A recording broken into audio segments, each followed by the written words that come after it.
ಯಾವ ಪಕ್ಷದ ಸಿದ್ಧಾಂತ ಏನಿದೆಯೋ ಏನೋ, ಆದ್ರೆ ಬಿಜೆಪಿಯಲ್ಲಿ ಮಾತ್ರ ಒಂದು ಸಿದ್ಧಾಂತವಿದೆ. ಆ ಸಿದ್ಧಾಂತವನ್ನ ಯಾರು ಕೂಡ ಅಲ್ಲಗಳೆಯುವಂತಿಲ್ಲ. ಕಡ್ಡಾಯವಾಗಿ ಎಲ್ಲರೂ ಕೂಡ ಪಾಲಿಸಲೇಬೇಕು. ಬಿಜೆಪಿಯಲ್ಲಿ ಉನ್ನತ ಹುದ್ದೆಗಳನ್ನ ಅನುಸರಿಸುತ್ತಾ ಬಂದಿರೋ ಹಲವು ನಾಯಕರು ಈಗಾಗಲೇ 75ರ ಬಿಜೆಪಿಯ ಸಿದ್ಧಾಂತವನ್ನ ಪಾಲಿಸ್ತಾ ಬಂದಿದ್ದಾರೆ. ಅಫ್ಕೋರ್ಸ್ ಪಾಲಿಸಲೇಬೇಕು.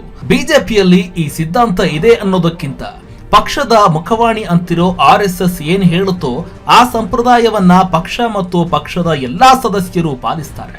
ಈಗ RSS ಮುಖ್ಯಸ್ಥರಾದ ಮೋಹನ್ ಭಾಗವತ್ ಕೊಟ್ಟ ಆ ಒಂದು ಹೇಳಿಕೆ ಬಿಜೆಪಿಯಲ್ಲಿ ಭಾರಿ ಸಂಚಲನವನ್ನೇ ಸೃಷ್ಟಿಯಾಗ್ತಾ ಇದೆ. ಅದರಲ್ಲೂ ರಾಜಕೀಯ ವಲಯದಲ್ಲೂ ಭಾರಿ ಚರ್ಚೆ ಮತ್ತು ಒಂದಷ್ಟು ಊಹಾಪೋಹಗಳಿಗೆ ಕಾರಣವಾಗಿವೆ. ಹೌದು ವೀಕ್ಷಕರೇ, 75 ವರ್ಷಕ್ಕೆ ರಾಜಕೀಯ ನಿವೃತ್ತಿ ತಗೋಬೇಕು ಅನ್ನೋದು ಬಿಜೆಪಿ ಸಿದ್ಧಾಂತ.